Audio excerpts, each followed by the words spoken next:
তুমি কি আমার জামার প্যান্টটা ধুয়ে দিছ? হ্যাঁ, না পারবো না। কালকে না আলিজার পরীক্ষা আছে। পরীক্ষা তোমার সে খেয়াল আছে? বাহিরে যে বৃষ্টি বৃষ্টি হচ্ছে এর মধ্যে পরীক্ষা চলছে। পরীক্ষাটা স্থগিত করলে কি হয়? যে পানি বেজে গেছে শালপাল গুলা ভিজতে ভিজতে যা পরীক্ষা দিচ্ছে। পরীক্ষা কি সুখের জায়গা? মানুষের জন্মই হয়েছে পৃথিবীতে এসে পরীক্ষা দেওয়ার জন্য, বুঝছো? পরীক্ষা কখনো সুখের জিনিস না।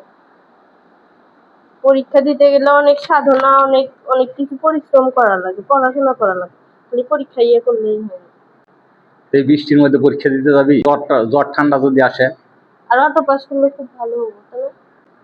একটু বৃষ্টিতে ভিজলে তো জ্বর ঠান্ডা।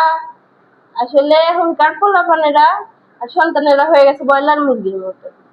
মানে একটুখানি মাথাতে একটু পানি পড়লেই হয়ে গেছে ঠান্ডা, জ্বর, কাশি, এগুলো লাগিয়ে থাকে সবসময়। আমরা ছোটবেলা পড়াশোনা করিনি, আর আমরা যাইনি বৃষ্টির মধ্যে পরীক্ষা দিতে। আর এখনকার পোলাপানেরা একটু খালি অজুহাত পালেই হয়, মানে অজুহাত একটু বৃষ্টি হলেই পরীক্ষা আজকে দেওয়ার দরকার নেই, থাক পরীক্ষা আজকে দিব না। আর আমরা যে আগে ছাতা পাই নাই, কলার পাতা মাথার উপর দিয়ে গেছি পরীক্ষা দিতে। আর এখনকার হচ্ছে ডিজিটাল যুগ হয়েছে, তাই জন্য পরীক্ষা দেওয়া লাগবে না। বৃষ্টি হয়েছে কার পরীক্ষা দেওয়া লাগবে না? অটো পাস দিলে খুব ভালো হবো, তাই না?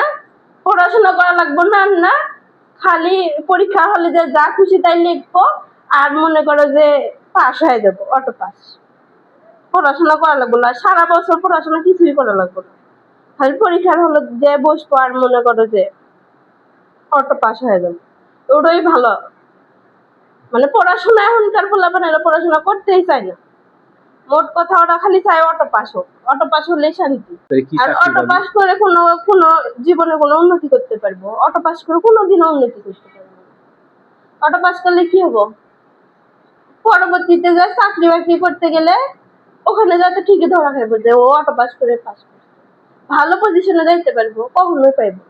ওই অটো পাস করার থেকে না ওই কৃষিকাজ যদি করে তাও হচ্ছে দেশের উন্নতি হবো, তাও একটু অর্থনীতিতে একটু তাও ভালো উন্নতি হবো।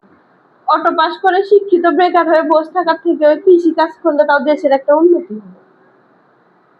এখনকার পোলাপানের মানে কোনো ইয়েই নেই, পড়াশোনার প্রতি কোনো মনোযোগই নাই। ছেলে মেয়েরা হলো পড়াশোনা করবো, পরীক্ষার হলে যে সুন্দর মতন পরীক্ষা দিব, তার আগে একটু অজুহাত পালে পরীক্ষা দিব না, পরীক্ষার হলে যাবো না। আর এখনকার আমরা কত সুন্দর আগে আমাদের শৈশব কাটছে, আমরা স্কুল থেকে আইছি, বিকেল বেলা খেলাধুলা করছি, কত সুন্দর, মানে বন্ধু বান্ধব নিয়ে খেলাধুলা। আর এখনকার কোনো খেলাধুলা নেই, ওই যে ঘরের ভিতর সারাক্ষণ ল্যাপটপ, মোবাইল, কম্পিউটার এগুলা নিয়েই ব্যস্ত থাকে। এরা পোল্ট্রি মুরগি হবো না তো কি? কোথাও অবশ্যই তুমি ঠিক আছো, অমন্দ কোথাও কম দি। এর পড়াশোনা করে নিচ্ছে না করে নি ভালো। মোবাইলের উপরে দিন রাত 24 ঘন্টা, মানে যতক্ষণ ঘুম আসবি না এতক্ষণ মোবাইল দেখবি। আর পরীক্ষার সময় প্রশ্ন কঠিন হইলে পরীক্ষা শিক্ষামন্ত্রী ভালো না, এ প্রশ্ন কঠিন করেছে, ওই প্রশ্ন কঠিন করেছে, বইয়ের থেকে যায়নি, বইয়ের বাইরে থেকে না পড়লে তো কঠিন হবি। একটা জিনিস বোঝা লাগবে যে না পড়লে সবকিছু। একটা কথা তুমি ঠিক করছো যে আসলে পুরোপুরি খাঁটি সোনা হওয়া লাগে। সোনা যেরকম পুরোপুরি খাঁটি হয়, ঠিক আছে, কষ্ট না করলে আসলে হ্যাঁ কোনো সাফল্য লাভ করা যায় না। আর এখনকার পোলাপানেরা কষ্ট করতেই জানে না।